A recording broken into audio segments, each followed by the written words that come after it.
The bell above the bookshop door chimed like a death knell. Alaric Vane, Duke of Ashworth, stepped inside, and the world collapsed into a single, impossible moment. The scent of old paper and dried lavender. Dust motes suspended in pale afternoon light. And behind the worn wooden counter, a ghost. She stood with her back to him, reaching for a volume on the upper shelf. Her dark hair was pinned loosely, escaping in soft curls against her neck. She wore a simple dress of faded blue wool, nothing like the silks and satins he remembered. But he would know the curve of her shoulders anywhere, the particular way she tilted her head, the shape of her hands. Odette. His Odette. His vanished bride. The woman who had walked out of Ashworth Cathedral 1 year ago, leaving him at the altar with 400 guests and a ring he still carried in his waistcoat pocket, like a wound that refused to heal. She turned, a polite smile forming on her lips, the practiced expression of a shopkeeper greeting a customer. The smile died the instant their eyes met. All the color drained from her face. The book slipped from her fingers and struck the floor with a sound like a gunshot. Neither of them moved. Alaric had imagined this moment 1,000 times. In his darkest hours, pacing the corridors of Ashworth Hall at midnight, he had rehearsed exactly what he would say when he found her. The accusations, the demands for explanation, the cold, precise fury he would unleash upon the woman who had shattered everything. But now, standing 3 feet from her, while all those carefully prepared words turned to ash in his throat, she was alive. She was here. She was looking at him with those amber eyes he had once believed held nothing but love, and all he could feel was the jagged edge of a grief he thought he had buried. "Nell," a voice called from the back room. An older woman appeared in the doorway, wiping her hands on an apron. "Is everything all right? I heard something fall." Nell. The name was a knife twisting between his ribs. She had taken another name, built another life, become someone else entirely, while he had been drowning in the wreckage of what she left behind. "Everything's fine, Mrs. Thurlow." Odette's voice was steady, but Alaric caught the tremor beneath it, the slight breathlessness, the way her hands gripped the counter's edge until her knuckles turned white. Just a clumsy moment. I'll attend to this gentleman." Mrs. Thurlow nodded and retreated. The silence that followed was suffocating. Odette. Her name came out rougher than he intended, scraped raw by 12 months of unanswered questions. "That's not my name." She said it quickly, almost desperately. "You have the wrong person. I'm Nell Whitmore. I don't know anyone called—" "Don't." The single word cut through her denial like a blade. "Don't you dare stand there and lie to my face. Not after everything." She flinched as if he had struck her. Good. Let her flinch. Let her feel even a fraction of what he had felt, walking back down that cathedral aisle alone, the whispers following him like carrion birds. "How did you find me?" she whispered. "Does it matter? I found you. That's all that matters." He stepped closer, and she retreated until her back pressed against the bookshelf. Trapped. Just as he had been trapped for a year in a prison of her making, chained to questions that had no answers. "What do you want?" Her chin lifted, and there it was, that stubborn defiance he had once found so captivating. Now it made him want to shatter something. "What do I want?" He laughed, the sound hollow and bitter. "I want to understand how the woman who swore before God and 400 witnesses that she loved me could vanish like smoke 3 hours before our wedding. I want to know why I spent 6 months and a small fortune tracking you across 3 counties. I want—" His voice broke. He hated himself for it. "I want to know if anything between us was ever real." Something flickered in her eyes. Pain, perhaps, or guilt. It was gone before he could name it, replaced by a careful blankness that told him nothing. "You should leave," she said. "This village is small. People will talk if you stay too long. Let them talk. I'm the Duke of Ashworth. I can do whatever I please." "Can you?" She met his gaze directly now, and he saw something beneath the fear. "Steel, can you truly drag me back without anyone asking why your bride ran in the first place? Without the scandal becoming worse than it already is?" The threat landed exactly where she intended. His jaw tightened. "Is that what you're counting on? My pride?" "I'm counting on nothing, Your Grace." The formal address was a wall between them, cold and deliberate. "I'm simply stating facts. You found me. Congratulations. Now I'm asking you to walk away. Pretend you never saw me. Let us both move on." "Move on?" The words tasted like poison. "My father died 3 months after you disappeared." She went utterly still. The stress of the scandal, the physicians said, the humiliation before his friends, his peers, the entire ton. His heart simply gave out. Alaric stepped closer, close enough to see the pulse hammering in her throat. "So no, Odette, I will not walk away. I will not pretend. And I will certainly not let you move on while I bury everyone I love." A tear slid down her cheek. She wiped it away furiously, as if angry at herself for showing weakness. "I didn't know," she breathed, "about your father. I didn't. How could you know? You were too busy playing dead in a seaside village." The cruelty was deliberate. He needed her to hurt. Needed her to feel some measure of the devastation she had caused. But watching her crumble brought no satisfaction, or only a hollow ache that spread through his chest like frost. The shop bell chimed again. They both turned as a young boy burst through the door, perhaps 7 or 8 years old, with a mop of dark curls and cheeks flushed from running. "Nell! Nell! I found the most brilliant shell on the beach.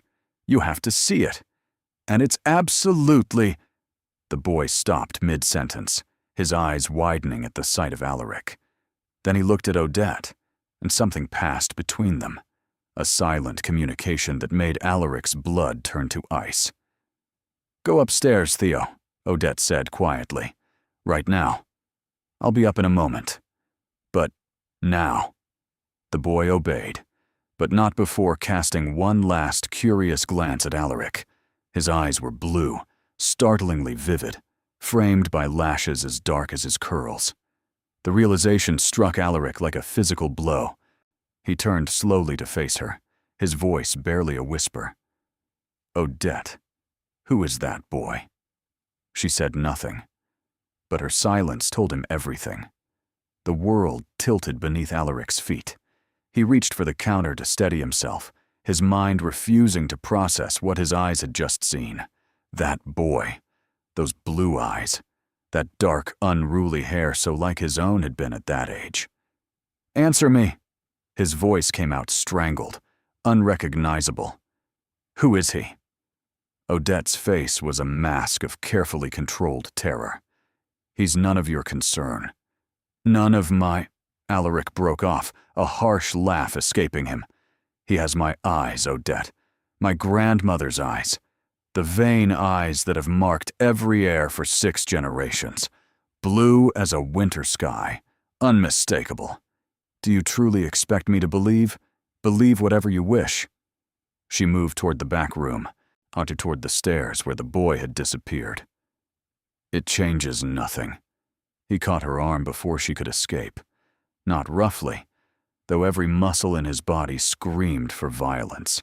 Gently, almost carefully, as if she might shatter at his touch, or perhaps as if he might. "You were with child when you left me." The words were stones dropping into still water. "You were carrying my heir, and you ran. You let me believe you were dead. You let my father die thinking the Ashworth line would end. You, stop." The word was a sob, wrenched from somewhere deep inside her. "Please, Just stop. Why? He turned her to face him, and he could see it now. The weight she had been carrying, the shadows beneath her eyes, the hollows in her cheeks that spoke of sleepless nights and constant fear. Why did you run? What could possibly justify this? She looked at him then, really looked, and what he saw in her eyes made his grip falter. Not guilt, not shame, something far worse. Fear. Raw, desperate, consuming fear. I can't tell you, she whispered. If I tell you, everything falls apart. More people die. I won't have more blood on my hands. More blood. The words chilled him. What are you talking about? Whose blood? But she was already pulling away, retreating behind the counter, putting distance between them as if he were the danger. As if he were the threat she had been running from all along. You have to leave, she said, and now her voice was steady again. Cold. The Odette he remembered, the warm and laughing girl who had captured his heart at a summer garden party, had vanished entirely. In her place stood a stranger, hardened by secrets he could not begin to fathom. Whatever answers you came here seeking, I cannot give them. Go back to your grand estate and your titled life. Forget you ever found me. And my son? Am I to forget him as well? The word hung between them. Son. It made everything real in a way that couldn't be undone. He's not your son. The lie was so transparent it would have been laughable if the stakes weren't so high. His father was my husband. He died before Theo was born. A fever. I came here to start fresh as a widow. A husband? Alaric's voice dripped with contempt. How convenient. And what was this husband's name? Where did you marry? What parish keeps the record? She said nothing. That's what I thought. He released her arm, pacing away toward the window. Outside, the small coastal village went about its business, unaware that the foundations of two lives were crumbling inside this modest bookshop. You've woven quite a tale, Odette. The grieving widow, the devoted mother, the humble shopkeeper.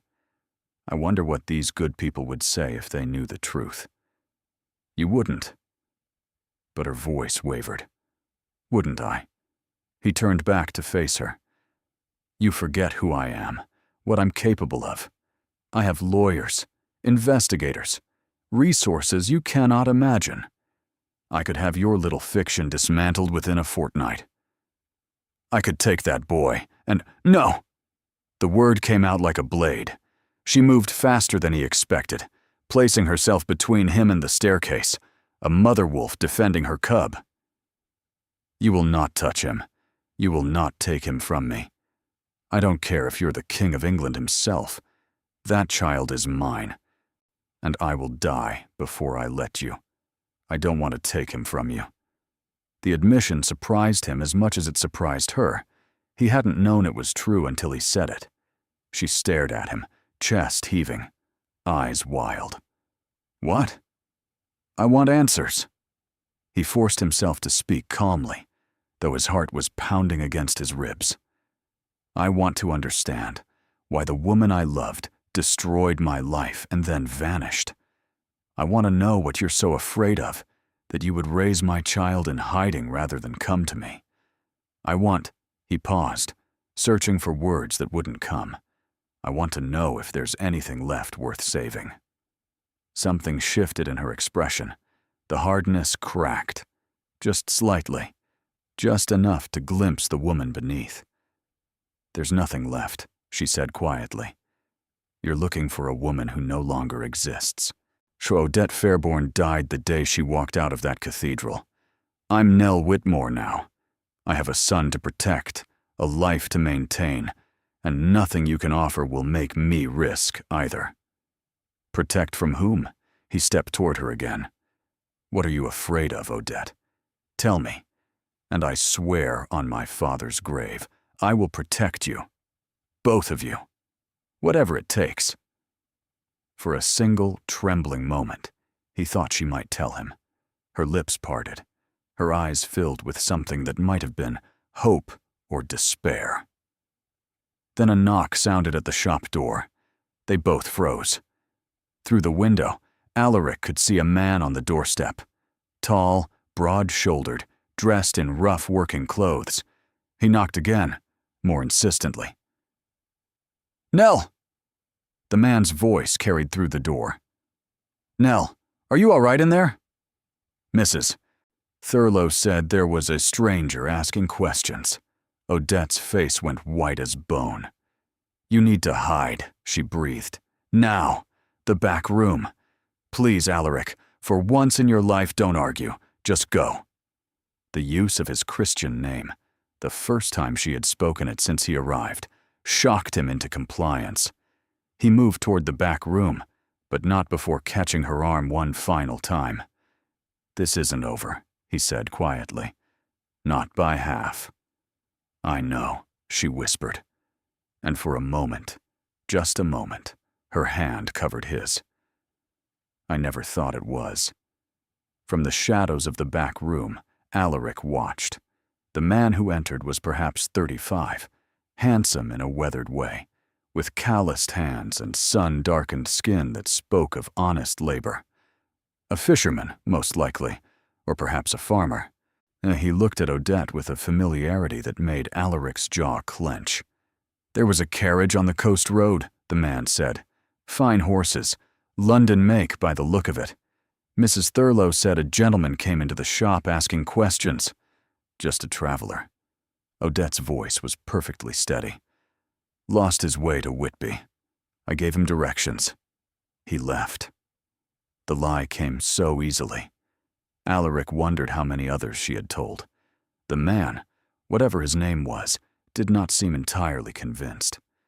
His eyes swept the small shop, lingering on the book still lying where it had fallen on the floor. "You seem unsettled." "I dropped a volume. Clumsy of me. Was there something you needed, Corvin?" Corvin. So that was his name. Alaric filed it away. "Only to make sure you were safe." Corvin's voice softened, and his hand reached out to touch her arm. The gesture was gentle, possessive, and achingly familiar. "You know I worry about you, Nell. A woman alone, with a young boy. If anyone ever came looking to cause trouble." "No one is looking for trouble." She stepped back, just slightly, breaking the contact.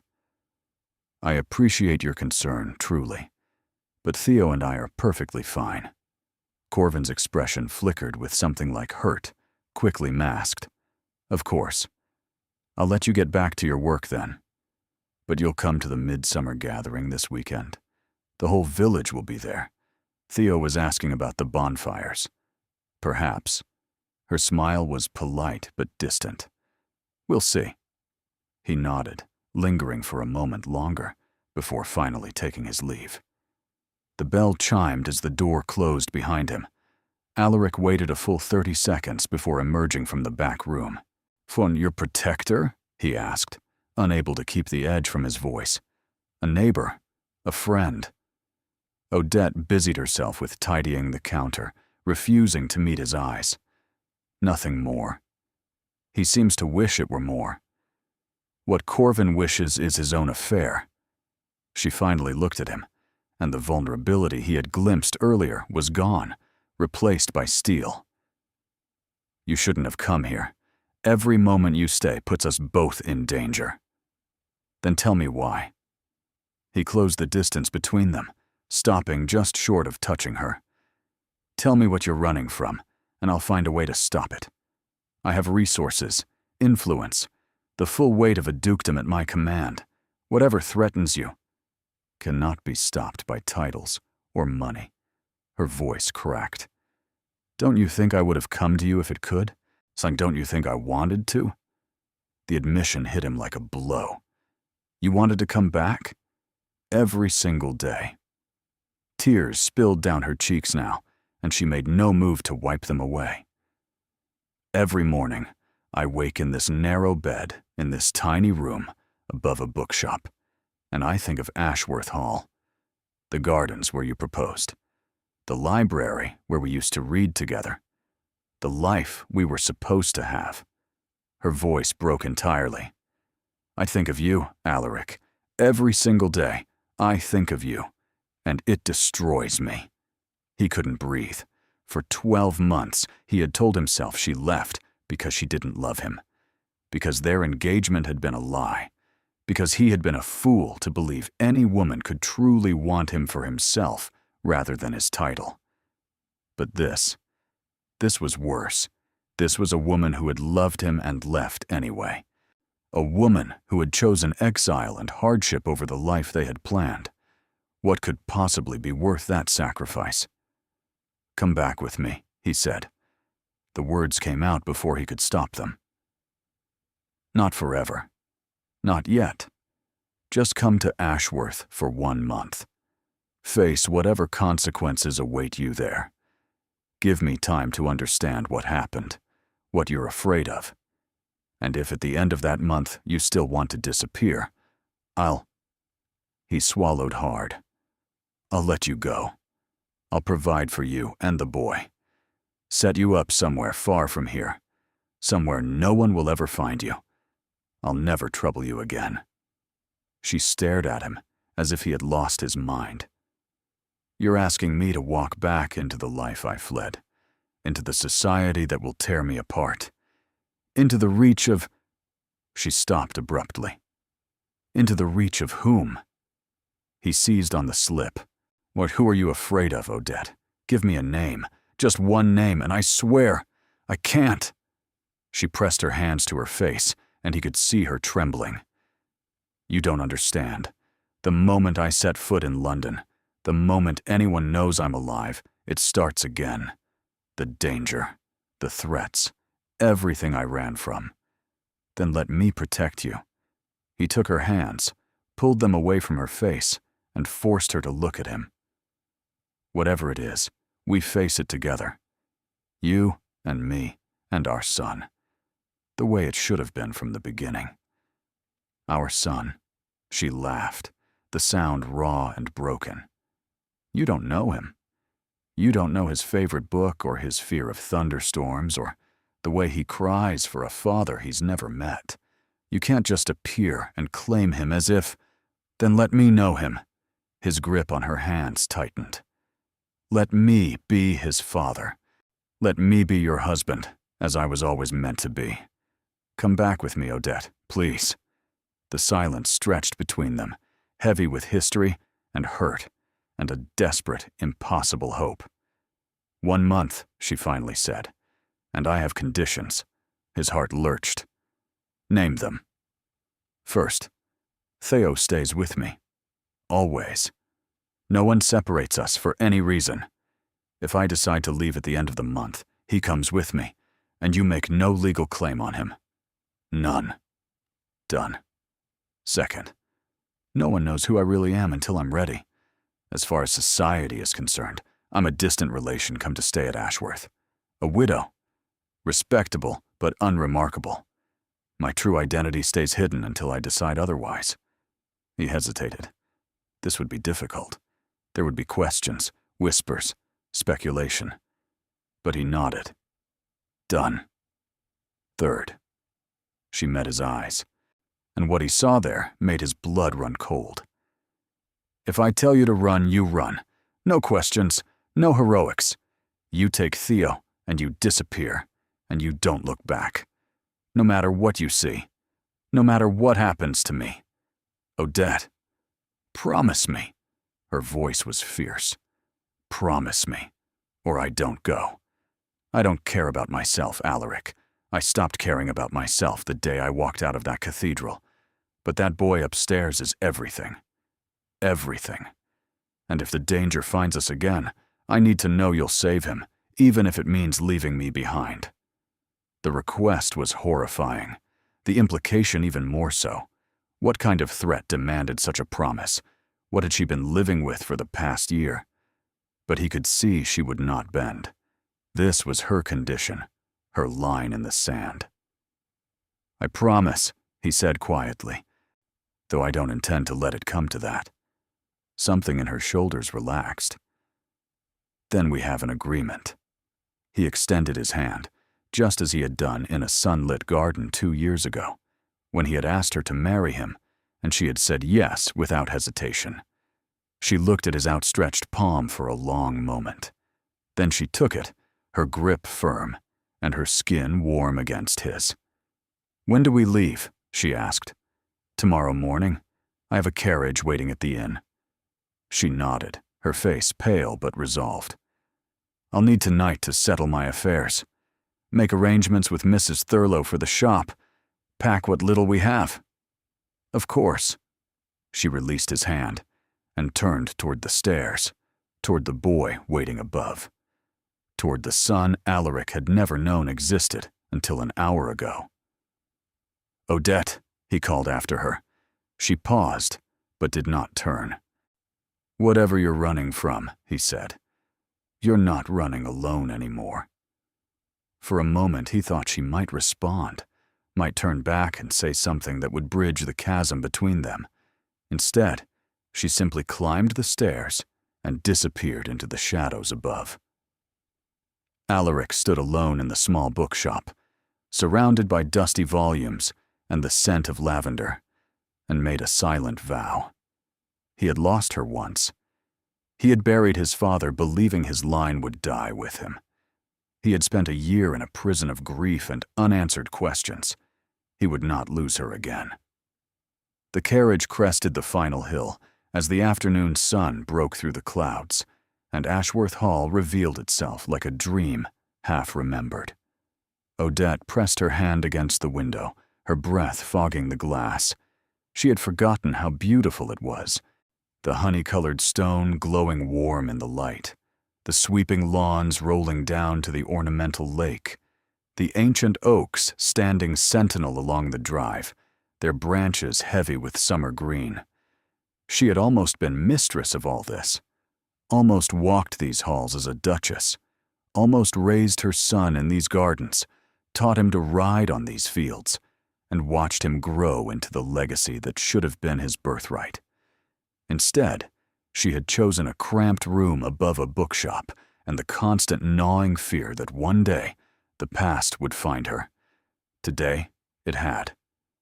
"Mama." Theo's voice was small, uncertain.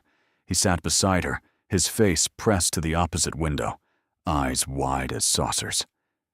"Is this a castle?" "It's a great house," she said quietly. "The Duke's home." "The Duke?"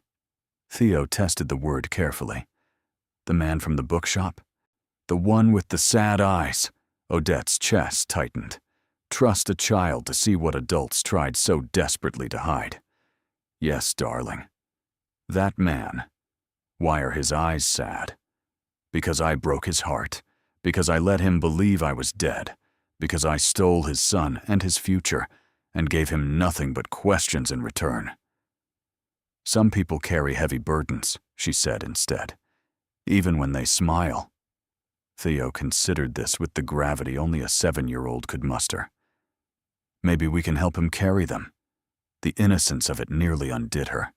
She pulled him close, pressing a kiss to his dark curls. "Maybe we can, my love. Maybe we can." The carriage rolled to a stop before the grand entrance. Alaric emerged first, then turned to offer his hand. Odette took it, hyper-aware of his touch, the strength in his fingers, then the way his eyes searched her face as if looking for something he had lost. "Welcome home," he said. The words were a knife. This had almost been her home, should have been her home. And now she was returning as a ghost, a secret, a woman wearing someone else's name. Servants appeared instantly, moving with the silent efficiency of a well-run household. They took the meager luggage she had brought, the 2 small cases that contained everything she and Theo owned in the world. If they noticed how little she carried, how worn her dress, how shabby her belongings, their faces betrayed nothing. "The blue suite," Alaric instructed the housekeeper, a severe woman in black bombazine. "And prepare the adjoining nursery for the boy. Fresh flowers, whatever sweets the kitchen can provide. And have someone locate my old rocking horse from the attics." Your Grace. The housekeeper curtsied and disappeared. Odette stared at him. You kept your rocking horse? My mother gave it to me. A shadow crossed his face. I kept everything of hers. She remembered then. Lady Ashworth had died when Alaric was 12. He had told her once, in the quiet hours after their engagement, that he still dreamed of her sometimes. Still heard her voice in the gardens where she used to sing. He understood loss. She had known that about him, had loved that about him, had left him anyway. Theo tugged at her hand. Mama, look! He was pointing at the entrance hall, where a sweeping staircase curved upward beneath a painted ceiling. Cherubs and clouds and golden light, more elaborate than anything he had ever seen. Angels, he breathed. Real angels. Not real, she said gently. Just paintings. But they look so real. He craned his neck, nearly toppling backward. Do they move at night? Do they fly down and watch over people while they sleep? Alaric knelt beside him, bringing himself to the boy's level. My mother used to tell me they did. She said the angels in that painting were our family's guardians, that they watched over every Vane who ever lived in this house. Theo looked at him with sudden intensity. Are you a Vane? I am. Then they watch over you. I'd like to think so. Alaric's voice was rough, though they've been rather quiet lately. Odette watched the exchange with her heart in her throat. Father and son, meeting for the first time, separated by 7 years of lies and secrets. Theo didn't know. Couldn't know. Not yet. The truth was too dangerous, too complicated, too wrapped in shadows that might swallow them all.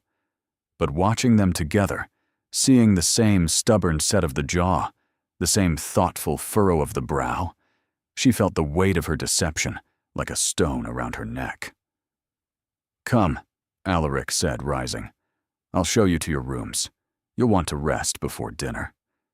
He led them up the sweeping staircase, past portraits of ancestors who watched with painted eyes, through corridors lined with silk wallpaper and gilt-framed mirrors. Every step took Odette deeper into a world she had fled, a life she had surrendered, a future she had sacrificed on the altar of a choice she could never explain. The blue suite was more beautiful than anything she remembered. Pale silk curtains, framed windows overlooking the rose garden.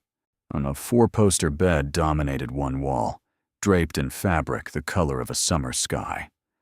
Fresh flowers perfumed the air, and a fire crackled cheerfully in the hearth, despite the warmth of the day. The nursery is through that door, Alaric said, gesturing. I've had them prepare it specially. Theo will be comfortable, I think. Theo had already darted through the door and could be heard exclaiming over something, his voice high with excitement. You didn't have to do this, Odette said quietly. Yes. Alaric's gaze held hers. I did. Why? Because whatever happened between us, that boy is innocent. He deserves to know what his life could have been, what it still could be, if... He stopped himself. Rest. We'll talk more at dinner. He turned to leave, then paused at the door. Odette. She looked up. I'm glad you came. Then he was gone, and she was alone in a room that should have been hers, surrounded by luxury she had forfeited, listening to her son's laughter echo through walls that should have known his voice from birth. She sank onto the edge of the bed and pressed her hands to her face. 1 month. She had promised him 1 month. She only hoped they would all survive it. Dinner was a trial by fire. Odette descended the staircase in the only good dress she owned, a simple gray silk that had been fine enough for the village, but felt hopelessly provincial in these surroundings. She had arranged her hair as best she could, but without a lady's maid, the style was plain, practical, utterly unsuited to a duke's table. She felt every inch the fraud she was. Alaric waited at the bottom of the stairs, resplendent in evening wear that probably cost more than she earned in a year. His eyes swept over her, and she braced for disappointment. Instead, he offered his arm. "You look lovely." "I look like a governess." "You look like yourself." His voice was quiet, meant only for her. I always preferred that to any costume society demanded. Before she could respond, a voice rang out from the drawing room. "So, the mysterious widow arrives." Odette froze. A woman emerged from the doorway, tall and imperious, with silver hair swept back from a face that had once been beautiful and was now simply commanding. She wore black silk and jet beads, the uniform of perpetual mourning, and she looked at Odette with eyes that missed nothing, a muscle feathered in Alaric's cheek. "Grandmother, I didn't realize you would be joining us." "I live here, boy. Where else would I be?" The Dowager Duchess of Ashworth moved closer, circling Odette like a hawk assessing prey. "Nell Whitmore, I'm told. A distant connection through the Pemberton line. Widowed young, arrived with a child in tow." "That's correct, Your Grace." Odette kept her voice steady through sheer force of will. The Dowager stopped directly in front of her. "You have good posture, decent carriage. Your accent is educated, though you've tried to soften it. Your dress is 2 seasons out of fashion, but the cut is good. Someone trained you for society once. My mother believed in proper deportment." "Did she?" The Dowager's eyes narrowed. "And what else did she believe in? Telling the truth, perhaps? Or did that particular virtue escape her curriculum?" The accusation landed like a slap. Odette felt the blood drain from her face. "Grandmother," Alaric warned. "Don't grandmother me." The old woman didn't break eye contact with Odette. "You think I don't know, boy? You think I haven't spent the last year watching you destroy yourself over that wretched girl? And now you bring home a widow with amber eyes and a 7-year-old son, and you expect me to believe it is coincidence?" The silence was suffocating. "I don't know what you mean," Odette managed. "Don't insult my intelligence." The Dowager stepped closer, her voice dropping to something almost gentle, almost dangerous. "I held you in my arms the night before your wedding, child. I watched you laugh at my grandson's terrible jokes. I saw the way you looked at him, like he hung the moon and stars. And then you vanished, and he became a hollow man. And my son died of a broken heart." Tears burned behind Odette's eyes. "Your Grace, I want to hate you." The words were stones. "I have spent 12 months cultivating that hatred, nursing it, feeding it with every bottle of brandy Alaric emptied, and every night he spent pacing the halls like a ghost. I blamed you for destroying this family. I cursed your name and prayed you would suffer as we suffered." She paused, and something shifted in her expression. "But then my grandson returned from a seaside village, with light in his eyes, for the first time since you disappeared. Light, after a year of darkness. And I thought perhaps hatred is a luxury I can no longer afford."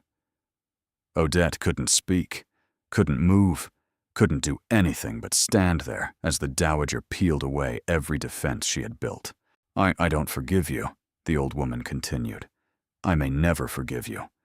But I am old, and I am tired, and I want my grandson to live again before I die. If you can give him that, if you can explain whatever madness drove you to such cruelty, then perhaps we can find some way forward. And if I can't explain," the Dowager's smile was thin as a blade, "then I will destroy you myself. Slowly, thoroughly, with the full weight of a lifetime spent navigating society's darkest waters. Do we understand each other?" "Perfectly, Your Grace." "Good." The Dowager turned toward the dining room. "Dinner is served. I trust the conversation will improve over soup." She swept away, leaving devastation in her wake. Alaric exhaled heavily. I apologize for that. She wasn't supposed to be here tonight. She's right. Or though.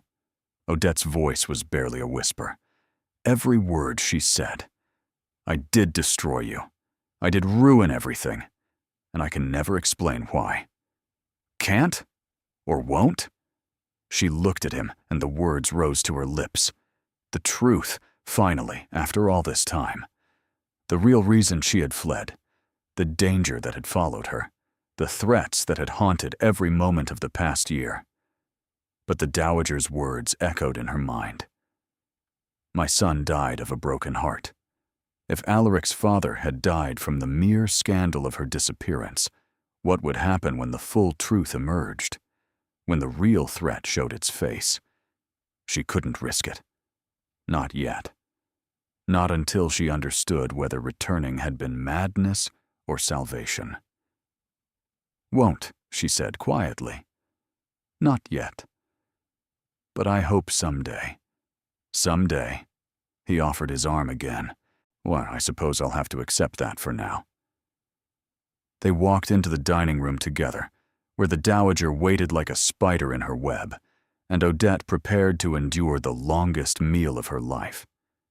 3 courses, 2 hours, 1,000 probing questions disguised as polite conversation. By the time dessert was served, Odette felt flayed open, every secret prodded, every lie examined. The dowager was relentless, brilliant, terrifying in her precision. She asked about Theo's education, adequate, Odette's finances, precarious, and her plans for the future, non-existent. And beneath every question, the real inquiry, who are you really? What are you hiding? And what will it take to drag the truth from you? When at last the ordeal ended, and Odette escaped to her room, she found Theo already asleep in the nursery, the old rocking horse tucked beside his bed. He looked so peaceful, so unaware of the storm gathering around them. She pressed a kiss to his forehead and whispered a prayer to whatever angels might be listening. Keep him safe. Whatever happens to me, keep him safe. The angels in the painted ceiling didn't answer. They never did. A week passed. Then 2. Odette learned the rhythms of Ashworth Hall, like a prisoner learning the dimensions of her cell. Breakfast at 8, always in the morning room, always with the dowager watching from behind her teacup. Afternoons in the library or gardens, wherever she could find solitude. Dinners that stretched interminably, filled with careful conversation and unspoken questions. And Alaric. Always Alaric. He kept his distance at first, giving her space to settle, to adjust. But slowly, incrementally, he began to appear. In the library when she was reading, settling into a chair across the room with papers from his study. In the gardens when she walked, falling into step beside her without comment. At the nursery door each evening, watching Theo sleep with an expression that made her chest ache. He has your nose, Alaric said one night, standing in the shadows as she tucked the blankets around their son. And your stubbornness. He refused to go to bed until I promised to find him a pony. He's been asking about ponies since he could talk. She smoothed Theo's hair back from his forehead. I could never afford one. You could have. The words hung between them. You could have, if you had stayed. You could have given him everything. I know, she said quietly. Believe me, I know. They left the nursery together, walking in silence through the moonlit corridors. It had become something of a ritual, these evening walks, a chance to speak without the dowager's watchful eyes, without the servant's listening ears. Tell me something about him, Alaric said, something I don't know. He's afraid of thunderstorms. When the lightning comes, he crawls into my bed and buries his face against my shoulder. He says the thunder sounds like God is angry. What do you tell him? That thunder is just the angels rearranging the furniture in heaven, that there's nothing to fear. She smiled despite herself. He believes me, mostly. Though last winter, during a particularly bad storm, he asked if the angels might consider moving the furniture more quietly. Alaric laughed, a genuine sound, warm and unexpected. She had forgotten how much she loved his laugh. Well, what else? He collects shells, stones, anything small and interesting that catches his eye. Our room above the bookshop had jars full of treasures he'd found on the beach. Mrs. Thurlow called it clutter. He called it his museum. We have an entire wing of unused rooms. He could have a real museum if he wanted. Don't say that, her voice sharpened. Don't make promises we might not keep. I won't have him hurt when this ends. Alaric stopped walking. When this ends. She stopped too, realizing her mistake. I meant if it ends. Did you? He stepped closer, and in the moonlight streaming through the tall windows, his face was unreadable. You're already planning to leave, already counting the days until you can disappear again. That's not, then what is it? His voice was rough, ragged. Every time I think we're making progress, every time I dare to hope, you retreat. You build walls. You remind me that this is temporary, conditional, bounded by terms and conditions like some kind of business arrangement. It is an arrangement. You said so yourself. 1 month. Damn the month. He caught her hands, and the contact sent electricity through her veins. I don't want 1 month, Odette. I don't want conditions and negotiations and carefully maintained distance. I want you. I've wanted you every day for the past year, even when I hated you, even when I convinced myself I was better off without you. I want my wife. I want my family. I want the life we were supposed to have. You don't know what you're asking. Then tell me. His grip tightened. For God's sake, tell me what happened. What drove you away? What you're so afraid of that you would rather live in hiding than be with me? She wanted to. The words were right there, pressing against her lips, demanding release. The truth about her father's debts, the men who came collecting, the threats that had escalated from words to violence in the weeks before her wedding. The terror that had consumed her when she realized the danger would follow her into marriage, would touch Alaric, would destroy everyone she loved. But speaking the truth would make it real, would drag those shadows into this moonlit corridor and shatter the fragile peace they had built. I can't, she whispered. Not yet. Please, Alaric, just give me more time. His jaw worked. His hands trembled where they held hers. How much time? I don't know. A week? A month? A year? His voice cracked.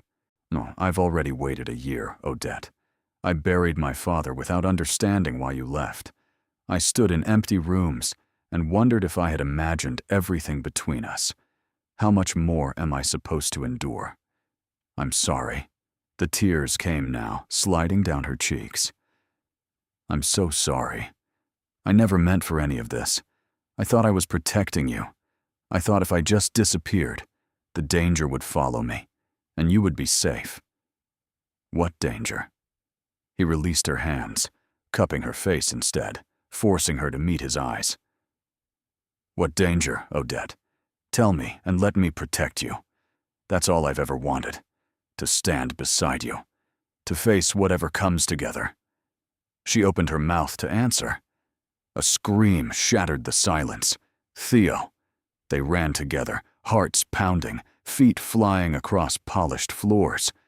The nursery door burst open under Alaric's hand, and they found the boy sitting up in bed, face white with terror, arms wrapped around himself. Mama, he sobbed. Mama, there was a man. At the window. A man with a scarred face. He was watching me. A chill slithered down Odette's spine. She gathered Theo into her arms, holding him tight, while Alaric strode to the window and threw it open. The night air rushed in, cold and still. The grounds below were empty, peaceful, undisturbed. But Odette knew. She knew that face, that scar, that patient, predatory gaze. They had found her. After a year of running, a year of hiding, a year of believing she might finally be safe, they had found her. And now everyone she loved was in danger. The household erupted into chaos. Alaric summoned every footman, every groundskeeper, and every able-bodied man on the estate. They searched the grounds for hours, lanterns bobbing through the darkness like fireflies, voices calling to one another across the manicured lawns. They found nothing. No footprints beneath the nursery window, no broken branches, no evidence that anyone had been there at all. The boy had a nightmare, the dowager declared at breakfast the following morning. Children imagine things. It's perfectly natural. But Odette saw the way Alaric watched her across the table, the questions burning in his eyes, the pieces clicking together in his mind. "We're attending the Harrington ball tonight," he announced, his tone brooking no argument. "As planned." Odette's cup clattered against its saucer. "What?" "The Harringtons are old family friends. My absence would be noted." Questioned. His gaze held hers. "Sagt, and you will accompany me, as my guest."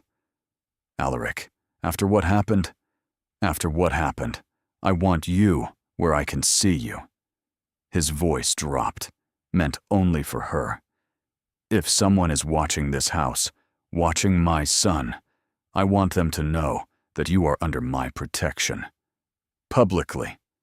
Unmistakably." The dowager's eyes narrowed. "You intend to present her to society? A widow of no consequence? The gossip will be insufferable." "Let them gossip." Alaric stood, tossing his napkin onto the table. "I've endured worse." He left before either woman could respond. The dowager turned to Odette with an expression that might have been respect or might have been calculation.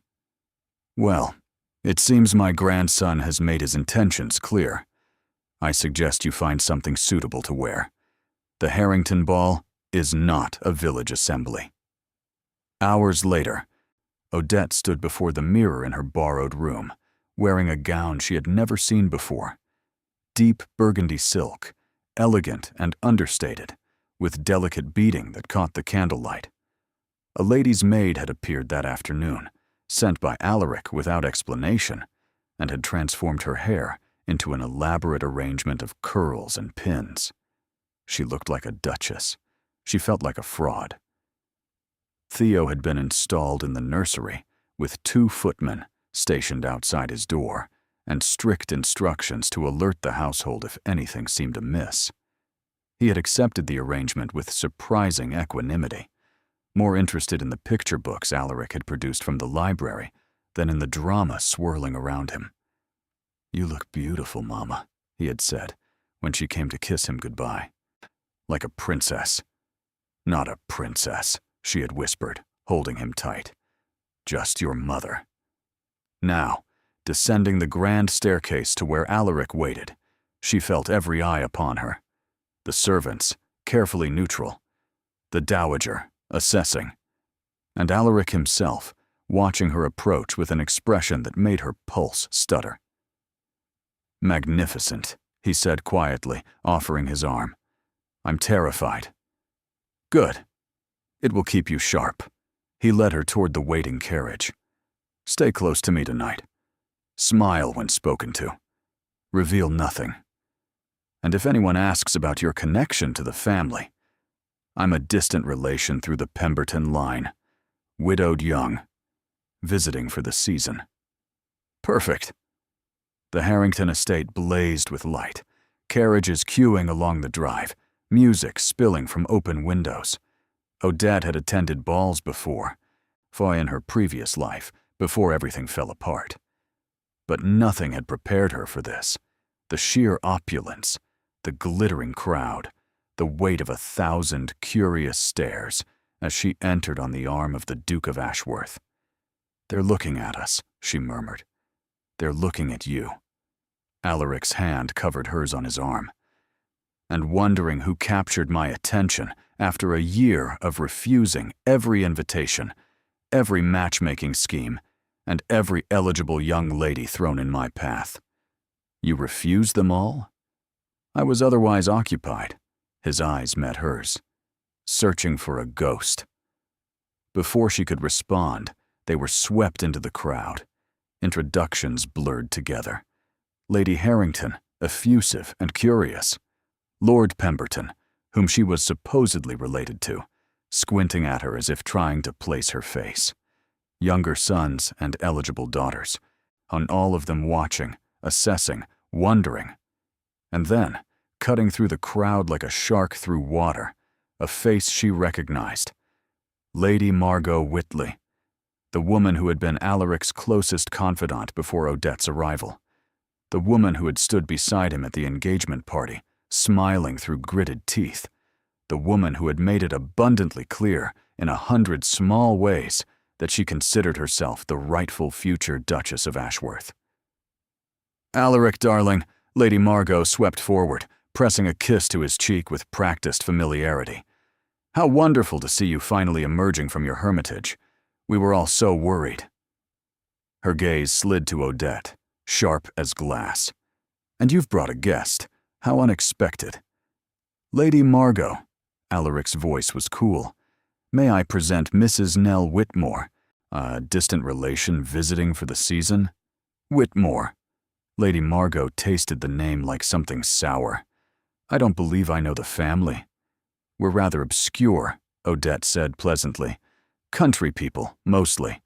Nothing so grand as London society." "Clearly." The word was a blade wrapped in silk. "Though I must say, that gown is exquisite. Wherever did you find it? Certainly not in the country." "A gift from the Duke," Odette smiled sweetly. "He's been most generous." Something flickered in Lady Margot's eyes. Jealousy, barely contained. "How fortunate for you. Alaric has always been generous with his charity cases." The insult landed precisely where it was intended. Odette felt the sting, but refused to flinch. "And he's always been discerning about his company," she replied, her voice steady. "Which I suppose explains why he's standing here with me." Lady Margot's smile froze. The air between them crackled with tension. Alaric stepped smoothly between them. "If you'll excuse us, Margot, I promised Mrs. Whitmore the first waltz." He led her onto the dance floor before Lady Margot could respond. The orchestra struck up a familiar melody, and suddenly they were moving together, his hand warm at her waist, her heart pounding against her ribs. "That was reckless," he murmured. "She insulted me." "She's been insulting everyone for years. It's practically her profession." His grip tightened slightly. "But you handled it well, better than I expected." "I had good training." The words slipped out before she could stop them. "My mother always said that in society, the sharpest weapons are smiles and silence." "Your mother sounds wise." "She was." Odette's throat tightened. "She died 2 years before I met you. Just before my father's debts caught up with us." It was more than she had intended to reveal, more than she had told anyone in years. But something about being in his arms, moving to music in a room full of strangers, loosened the locks she had placed around her past. "Debts," Alaric said quietly. "Tell me about the debts, Odette." She shook her head. "Not here. Not now." "Then when?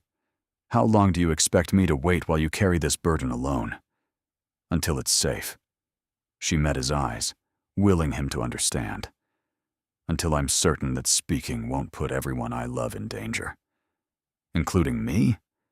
"Especially you." The waltz ended. They stood in the center of the dance floor, surrounded by applause and curious glances, neither willing to break the connection. "One more dance," Alaric said. "Then I'm taking you somewhere we can talk, really talk. No more deflections." She should refuse, should retreat to the safety of distance and denial.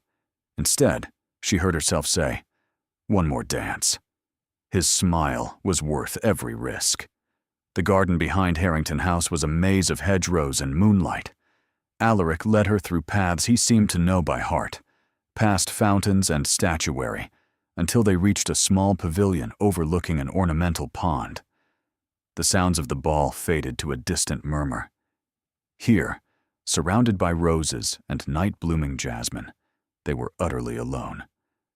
"No one will disturb us here," he said, guiding her to a stone bench. "Thomas Harrington and I used to hide in this pavilion when we were boys, escaping our mother's matchmaking schemes. And now you bring women here yourself. How times change. Only one woman." He sat beside her, close enough that their shoulders nearly touched. "Only ever one." The words hung between them, heavy with meaning. "Tell me," he said quietly. "Please. I've been patient. I've given you space. I've asked no questions when every fiber of my being screamed for answers. But I can't wait any longer, Odette. I need to understand." She stared at the moonlight reflecting on the water, gathering courage. "My father was a good man," she began slowly. "Kind, loving. But he was also weak. He gambled. Not at first. Not when my mother was alive.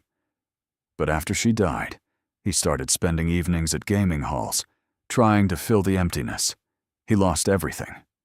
The house, the investments, and the future he had promised to leave us." Alaric listened in silence, his hand finding hers in the darkness. "By the time we met, I was already in debt to men who did not accept excuses, men who collected what they were owed through any means necessary." Her voice trembled. "They came to me 2 weeks before our wedding, told me that if I married you, the debt became your problem, that they would use your wealth to extract payment. And if I refused, if I tried to run or hide or go to the authorities." She stopped, unable to continue. "What did they threaten?" Alaric's voice was dangerously quiet. "They had my brother, Soren." The name came out broken. "He had tried to negotiate with them, tried to find another way. They took him as collateral, told me that if I spoke a word to anyone, if I married you as planned, they would kill him. And then they would come for everyone else I loved. The silence that followed was absolute." "So you ran," Alaric said finally. "You sacrificed everything to protect your brother, to protect me. I couldn't let them hurt you." Tears streamed down her face now, unstoppable. "You were so good, Alaric, so pure. You had never known that kind of darkness, that kind of violence. I couldn't bear the thought of dragging you into my father's mess, of watching them destroy you the way they threatened to destroy Soren. Where is your brother now?" "Dead." The word was a stone. "They killed him anyway, 3 months after I disappeared. Made it look like an accident, a fall from a bridge." Her voice broke completely. "I gave up everything for nothing. Soren is dead. My father drank himself to death within the year. And I've been running ever since, knowing that they're still out there, still watching, and still waiting for me to make a mistake." Alaric's arms came around her, pulling her close. She collapsed against his chest, sobbing into his shirt, releasing a year's worth of grief and terror and guilt. "I'm sorry," she gasped. "I'm so sorry. I should have told you, should have trusted you. But I was so afraid. And they were so convincing. And I thought, shh." His hand stroked her hair, gentle and steady. "You did what you thought was right. You protected the people you loved. There's no shame in that. But your father, my father's death, was not your fault." His voice was fierce. His heart was weak. The physicians had warned us for years. If anyone bears responsibility, it's the men who threatened you, the men who created this nightmare. She pulled back, searching his face. "You don't hate me?" "I tried." His thumb brushed the tears from her cheek. God knows I tried. But every time I thought I had succeeded, I would remember your laugh, or the way you looked at me across a crowded room, or the promises we made in the garden the night I proposed. And I knew that whatever you had done, there had to be a reason. That the woman I loved couldn't have left without cause. You still love me? The question came out barely a whisper. I never stopped. He cupped her face in his hands, his eyes burning with intensity. I have loved you every day since we met, through fury and grief and the darkest despair I have ever known. I love you now, more than I have words to express. And if you'll let me, I will spend the rest of my life proving that to you. He kissed her. It was not like the kisses they had shared before, what chaste and proper and appropriate for an engaged couple. This was something else entirely. Desperate. Claiming. A year of longing poured into a single moment. She kissed him back with equal fervor, her hands fisting in his jacket, pulling him closer. The moonlight wrapped around them like a blessing, and for one perfect moment, nothing else existed. No danger. No secrets. No past. Only this. Only them. Only the love that had survived everything. When they finally broke apart, breathless and trembling, his forehead rested against hers. Marry me, he said. Again. Properly this time. Let me protect you. Let me stand beside you against whatever comes. The men who killed Soren will answer for their crimes. His voice was steel. I am the Duke of Ashworth. I have resources they cannot imagine, friends in positions of power, the ability to make very dangerous enemies disappear. You would do that for me? I would do anything for you. He kissed her again, softly this time. You are my heart, Odette. You have been since the moment we met. Let me prove that I'm worthy of yours. She wanted to say yes. Every fiber of her being screamed to accept, to surrender, to let him carry the burden she had borne alone for so long. But before the word could leave her lips, a voice shattered the moment. How touching! They sprang apart. A figure emerged from the shadows of the hedgerow, and cold dread flooded Odette's veins. The scarred face from Theo's nightmare. The man who had haunted her every step for a year. The man who had killed her brother. Malachar Voss. I wondered how long it would take, he said, his smile a wound, for you to lead me straight to the Duke's fortune. Alaric moved instinctively, placing himself between Odette and the intruder. I don't know who you are, he said, his voice cold and controlled. But you're trespassing on private property. Leave now, and I'll consider not having you arrested. Malachar laughed, a sound like breaking glass. The Duke of Ashworth, how delightful. I've heard so much about you. The grieving bridegroom, the devoted son, the man who spent a fortune searching for a woman who didn't want to be found. He knows nothing, Odette said quickly, stepping around Alaric despite his attempt to shield her. I never told him anything. There's no reason to involve him in this. No reason? Malachar's eyebrow arched. He's worth more than your father owed 100 times over.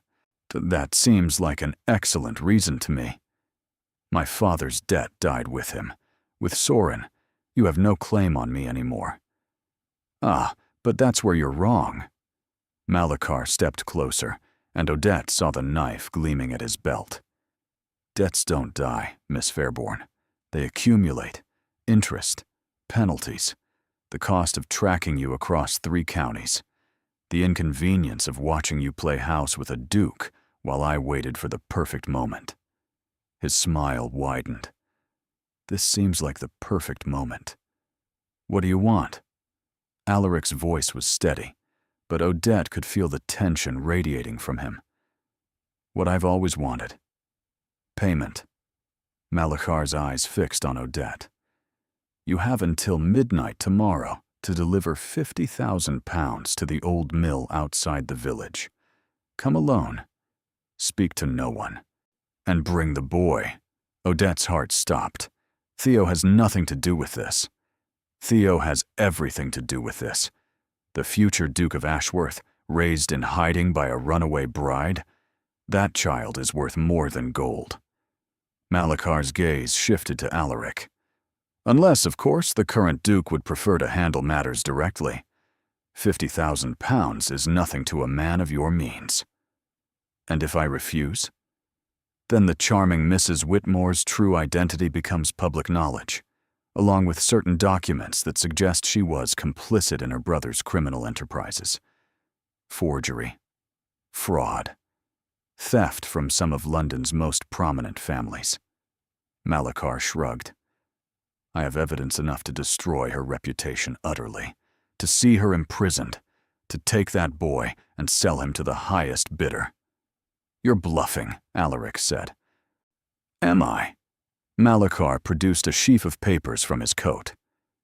Your father's signature, Your Grace. On loans he never actually made. Debts he never actually owed. All carefully crafted by associates of mine who specialize in such things. If these documents reach the right hands, your family's name will be dragged through mud for generations. Odette felt the ground shifting beneath her feet. Those papers are forgeries. Of course they are. But proving that will take years. Years during which the scandal will fester, the whispers will spread, and the Duke of Ashworth will become a laughingstock. Malakar tucked the papers away. Midnight tomorrow, the old mill. Come alone, or don't come at all. But know that if you choose defiance, well, I will burn everything you love to the ground. He melted back into the shadows as silently as he had appeared. Alaric turned to Odette, his face pale with fury. Why didn't you tell me? Why didn't you tell me men like that were hunting you? Because I was afraid, her voice cracked. Afraid of exactly this. Afraid of dragging you into a war you never asked to fight. It's not your decision to make. Not anymore. He grasped her shoulders, forcing her to meet his eyes. You are not alone, Odette. You have never been alone. Whatever comes, we face it together. He'll destroy us. Destroy everything. The scandal alone. Let him try. Alaric's jaw set with determination. I am the Duke of Ashworth. My family has survived wars, plagues, and the fall of kings. We will survive one common blackmailer. But even as he spoke, Odette could see the fear beneath the bravado, the knowledge that Malakar's threats were not empty, that the papers he carried, forged or not, could indeed ruin them, that Theo, her precious boy, was now a target. I should leave, she said quietly. Tonight, before he can use me against you. No. Alaric. I said no. His grip tightened. I lost you once. I will not lose you again. Not to fear. Not to threats. Not to men who think they can take what they want because they're willing to be cruel. Then what do we do? He was silent for a long moment. When he spoke again, his voice was cold as iron. We fight. They returned to the ball, but Odette moved through the remainder of the evening in a daze. Faces blurred. Conversations washed over her like waves. All she could think about was Malakar's smile, his threats, and the papers he had produced with such casual confidence. Midnight tomorrow. The old mill. Come alone. She knew what she had to do. That night, after Alaric had escorted her to her room, after the household had settled into silence, Odette sat at her writing desk and composed 2 letters. The first was to Alaric, explaining everything, her decision, her reasons, her undying love for him and for the life they might have had. The second was to Theo, for when he was old enough to understand. For when he asked why his mother had left and never returned. She sealed both letters and placed them on her pillow. Then she gathered her cloak, slipped through the servants' entrance, and disappeared into the night. If Malachar wanted her, he could have her, but she would die before she let him touch her son. The old mill stood at the edge of the moors, not a skeleton of rotting timber and broken stone. Odette arrived an hour before midnight, her breath misting in the cold air. She carried nothing but the cloak on her shoulders and the desperate hope that her sacrifice might buy Theo's safety. Malachar was waiting. Punctual, he observed, emerging from the mill's shadowed doorway. I appreciate that in a woman. I'm here, alone, as you demanded. Her voice was steady despite the terror clawing at her chest. Now tell me what you really want. I already told you, 50,000 pounds. You know I don't have that kind of money. But the Duke does. Malachar circled her slowly. And he would pay any price for your safe return. Wouldn't he? Understanding dawned, cold and terrible. I'm bait. Clever girl. He stopped before her, close enough that she could see the cruelty in his eyes. Sart, you were always bait. From the moment you ran, I knew I only had to wait. Eventually, you would lead me to someone worth bleeding. He won't come. I left without telling him. Oh, he'll come. Malachar's smile was poison. Men like him always come. They can't help themselves. It's their greatest weakness, this need to protect, to rescue, to play the hero. He leaned closer. And when he arrives, I'll have everything I need. Odette's mind raced. She had to warn Alaric, had to stop him from walking into this trap. But how? She was miles from Ashworth Hall, surrounded by Malachar's men, with no way to send word. He won't pay, she said desperately. Not for me. I'm nothing to him. Just a widow he met by chance. Is that what you told yourself? Malachar laughed. I watched him at the ball tonight. Watched the way he looked at you. Watched him kiss you in the garden like a man possessed. His eyes glittered. That is not a man who considers you nothing. The hours crawled past. Odette sat in the mill's ruins, wrists bound, while Malachar's men patrolled the perimeter. She thought of Theo, asleep in the nursery, safe under the watchful eyes of Alaric's servants. She thought of the dowager, formidable and fierce, who would protect the boy with her dying breath. She thought of Alaric. He would find her letters by now, would know where she had gone and why, would be gathering men, making plans, preparing to ride to her rescue like the hero Malachar had predicted, and he would walk straight into a trap. Please, she whispered to no one in particular. To God, perhaps. To the angels painted on the ceiling of Ashworth Hall. Please, keep him safe. Whatever happens to me, please keep them both safe. Dawn broke, gray and cold. Malachar emerged from the mill, his expression sharp with anticipation. He's coming, he announced. My scouts spotted his carriage on the moorland road. 3 men with him. Not nearly enough. Odette's heart shattered. Let him go, she begged. Take me instead. I'll sign whatever papers you want. Confess to whatever crimes you invent. Just let him go. And lose my leverage? Malachar shook his head. I think not. The Duke is worth far more than you, my dear. Alive, he can pay my price 1,000 times over. Dead, he shrugged. Well, dead. The scandal will be even more delicious. He strode out to meet the approaching carriage, leaving Odette alone with her terror and her prayers. Through the shattered window, she watched Alaric emerge from the carriage. He was alone. The 3 men with him remained inside, presumably at his orders. Voss! His voice carried across the moorland, sharp with authority. I'm here, release her. All in good time, Your Grace. Malachar approached him, flanked by 4 armed men. First, we discuss terms. There will be no terms. Release her now, and I might consider letting you live. Malachar laughed. Such bravado. But you're outnumbered, outgunned, and standing in the middle of nowhere with no one to hear you scream. I'd reconsider that tone. Odette struggled against her bonds, desperate to see what was happening, to warn Alaric, to do something, anything, to stop this nightmare from playing out to its inevitable conclusion. Then she heard it. Hoofbeats, dozens of them, coming from every direction at once. Malakar's head whipped around. His men drew their weapons, but it was already too late. Riders emerged from the mist, surrounding the mill, cutting off every escape. And at their head, resplendent and terrible, rode the Dowager Duchess of Ashworth. "Did you really think," the Dowager said, her voice cutting through the chaos like a blade, "that I would allow some common criminal to threaten my family?" Malakar's face contorted with fury. "This is none of your concern, old woman."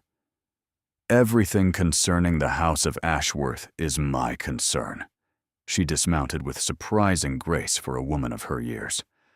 "I have been managing crises since before you were born, Mr. Voss. Did you think I wouldn't investigate when a mysterious widow appeared on my grandson's arm? Did you think I wouldn't uncover every detail of her past, including the men who had been hunting her?" Odette stared in disbelief. The Dowager had known everything, perhaps from the very beginning. "I have documents," Malakar snarled, "evidence that will destroy your family's reputation." "You have forgeries." The Dowager's smile was razor-sharp. "Clumsy ones at that. My solicitors identified them within hours. The magistrates have already been informed. Warrants have been issued." She gestured to the riders surrounding them. "These gentlemen are here to ensure those warrants are served." One of Malakar's men broke for the moor. He made it 3 steps before 2 riders cut him off. The others, seeing the futility of resistance, dropped their weapons. Malakar alone remained defiant. "You can't prove anything. My associates will deny everything. It will be my word against the word of a duke, a Dowager Duchess, and a dozen witnesses who watched you threaten kidnapping and extortion." Alaric strode forward, his eyes blazing.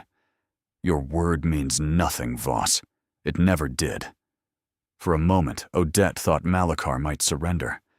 Accept the inevitable. Let himself be taken. Instead, he lunged. The knife appeared in his hand as if by magic. He was fast, faster than anyone expected, crossing the distance to Alaric before anyone could react. Odette screamed. But Alaric was faster. He sidestepped the blade, caught Malakar's wrist, and twisted. The knife clattered to the ground. A single, precise strike sent Malakar crumpling to his knees. "That," Alaric said quietly, "was for her brother." The magistrate's men swarmed forward, binding Malakar's hands, dragging him toward the waiting wagon. The man who had haunted Odette's nightmares for a year was reduced to a snarling, struggling prisoner in moments. Then Alaric was running toward the mill, toward her. The ropes fell away under his hands. She collapsed against him, sobbing, her legs too weak to hold her. "I told you to stay," she gasped. "I told you not to come." "Did you really think I would listen?" He pressed his lips to her hair, her forehead, her cheeks, and every part of her he could reach. "Did you really think I would let you sacrifice yourself? I was trying to protect you. We protect each other." He pulled back, cupping her face in his hands. "That's what love means, Odette. That's what marriage means. You don't get to make noble sacrifices alone anymore. From now on, we face everything together. Do you understand?" She nodded, her cheeks wet with silent weeping. "Good." He kissed her, deep and desperate and full of promise. "Now let's go home." The carriage ride back to Ashworth Hall passed in a blur of exhaustion and relief. Odette leaned against Alaric's shoulder, his arm wrapped protectively around her, while the Dowager sat across from them with an expression of supreme satisfaction. "You knew," Odette said finally. "From the beginning, You knew who I was. I suspected from the moment I saw you." The dowager's voice held no accusation. "You have a distinctive face, child, not easily forgotten. But I waited to see what my grandson would do, whether he would be a fool or a fighter. And now I know." The dowager's eyes softened just slightly. "He's a fighter, like his mother, like his father before him." She paused. "Nor like you." It was the closest thing to approval Odette had ever received from her. When they arrived at Ashworth Hall, Theo was waiting on the front steps, bouncing with impatience.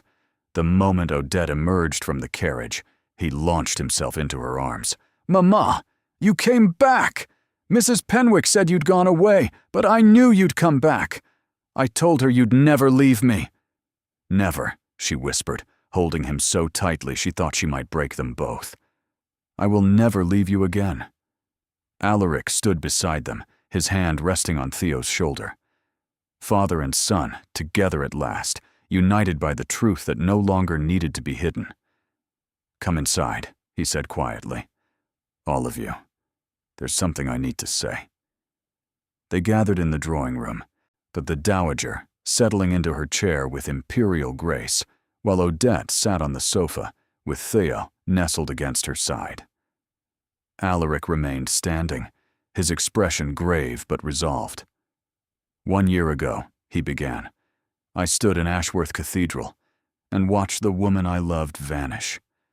I spent the months that followed drowning in grief and anger and questions that had no answers.